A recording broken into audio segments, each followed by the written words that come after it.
Hello student, welcome back to my channel.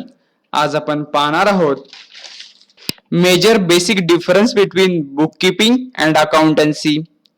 Basic difference पाहण्याआधी bookkeeping आणि अकाउंटन्सीचं meaning काय आहे ते आपल्याला पाहावं लागेल. त्यासाठी खाली डिस्क्रिप्शन मध्ये लिंक दिली आहे, ती काही करून कंपल्सरी पहा. त्याशिवाय तुम्हाला जे आपण पॉइंट डिस्कस करणार आहोत ते तुम्हाला समजणार नाहीत. Okay student, let start. First point, scope. Scope of bookkeeping is narrow. Narrow का आहे? कारण यामध्ये लेस ऍक्टिव्हिटीज कव्हर होतात. ज्यावेळेस आपण बुककीपिंगचे मिनिंग पाहिलं त्याच्यामध्ये आपण पाहिलं होतं तर त्यामध्ये 4 ऍक्टिव्हिटीज कव्हर होतात. त्यामध्ये पहिली ऍक्टिव्हिटी कव्हर होते identifying, second measuring, third recording, fourth classifying and vice versa. In accountancy is a broad concept. ही ब्रॉड कन्सेप्ट का आहे? कारण यामध्ये बेसिकली 7 ऍक्टिव्हिटीज कव्हर होतात.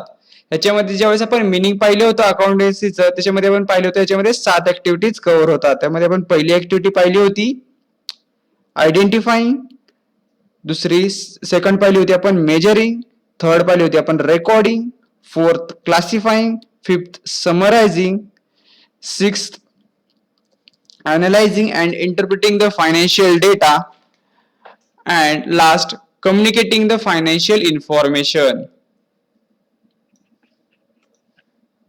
Second point, stages. Bookkeeping is a primary stage. It is a base of accountancy. Vice versa, accountancy is a secondary stage.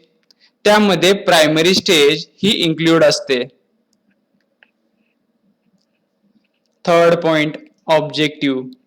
Objective of bookkeeping is recording of all the financial transaction in proper and systematic manner.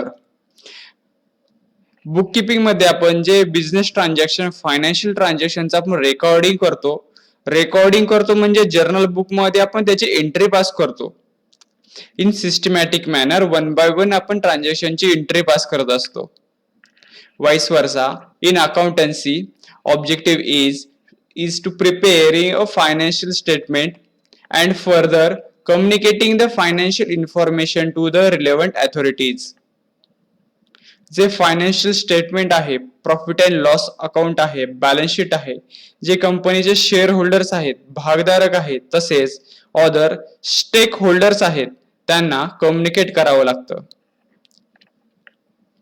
Fourth point, responsibility. In bookkeeping, junior staff is responsible for keeping a record because it is a clerical work.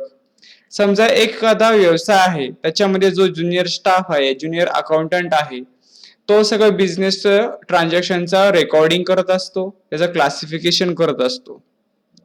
Vice versa, in accountancy senior staff is responsible for keeping a account. Accountancy मध्ये senior स्टाफची responsibility असते, जसे की CA आहे, हा balance sheet preparation करत असतो. Fifth point, period. Bookkeeping give day to day details.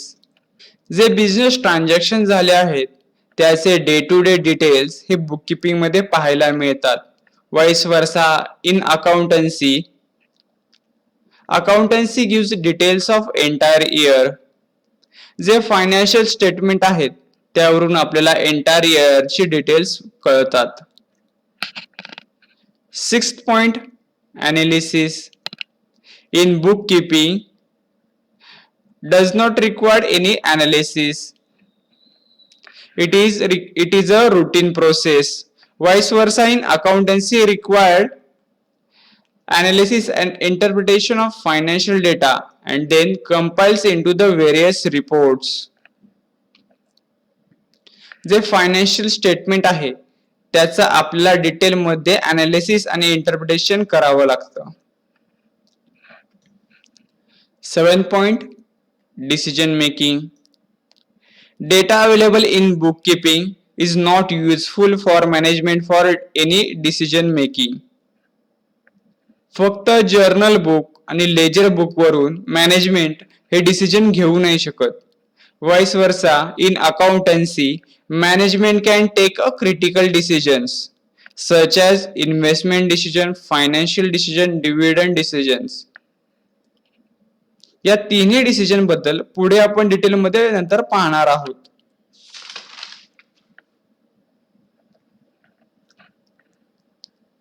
So student, आज आपण पाहिलं major basic difference between bookkeeping and accountancy. Thank you.